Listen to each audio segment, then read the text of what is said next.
Michelangelo painted the ceiling of the Sistine Chapel between 1508 and 1512. It is one of the most studied surfaces in the history of art, covered by hundreds of figures depicting scenes from the Book of Genesis. Every year, millions of visitors enter that chapel and look up. Most leave believing they have seen everything. They have not. Because hidden within one of the most famous images ever painted, a detail went unnoticed for nearly 5 centuries. A detail so precise, so deliberate, that once you see it, it becomes impossible to explain away as coincidence. And this detail forces us to ask a question that art historians are still debating today. What did Michelangelo actually hide inside the Sistine Chapel? Why would he do it? And what does it reveal about the kind of mind he truly had? To understand any of this, we first need to understand the man behind the ceiling. Michelangelo Buonarroti was born in 1475 in a small town near Florence.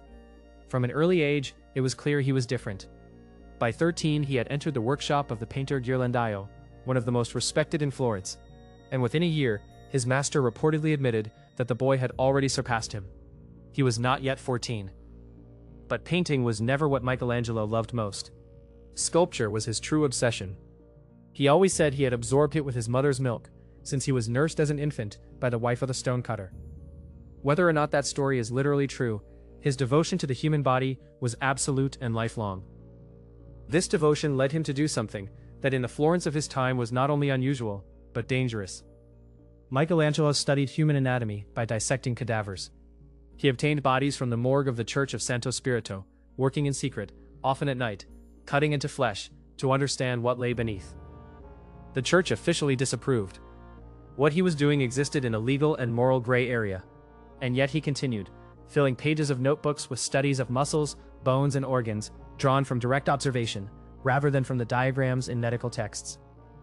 By the time Pope Julius II summoned him to Rome and asked him to paint the Sistine Chapel ceiling, Michelangelo protested. He was a sculptor, not a painter, he said. The Pope did not care.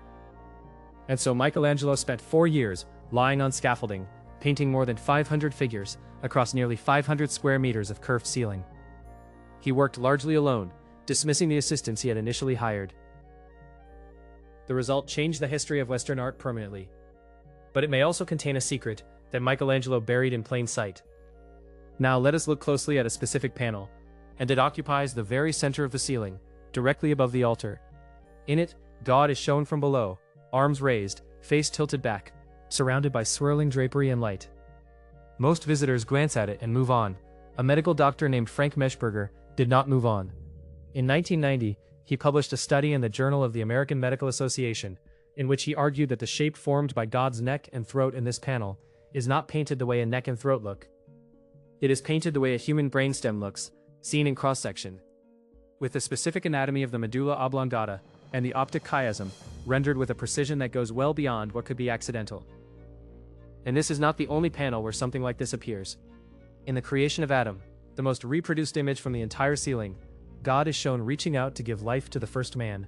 He is surrounded by a group of figures wrapped in a billowing reddish cloak. For centuries, this shape was interpreted simply as drapery, or perhaps a cloud. But when Meshberger laid a diagram of a human brain in cross-section over that shape, the outline matched almost perfectly. The green ribbon hanging below corresponds in position and shape to the vertebral artery. The figures inside the cloak align with structures within the brain itself. Michelangelo had spent years dissecting human bodies. He knew exactly what a brain looked like, from the outside and from within.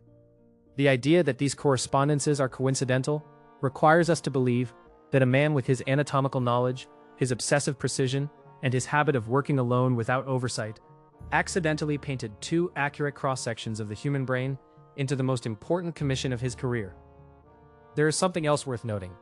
In the theology of the Renaissance, the brain was considered the seat of the intellect and the soul. For Michelangelo, who had a deeply complicated relationship with the church and with faith, placing the human mind at the center of a scene depicting the divine act of creation would have carried a very specific meaning. It would suggest that what God gives to Adam in that famous gesture is not simply life. It is thought, it is reason, it is the mind itself. If Michelangelo believed this, he could never have said so openly. The church was not a place for that kind of speculation, but he could paint it.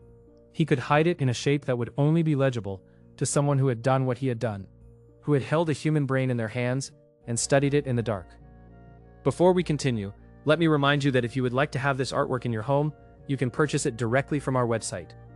Shipping is completely free, and if you are a true art lover, I invite you to explore our catalog, where you will find more than 800 historical works, carefully selected, so you can begin your own art collection.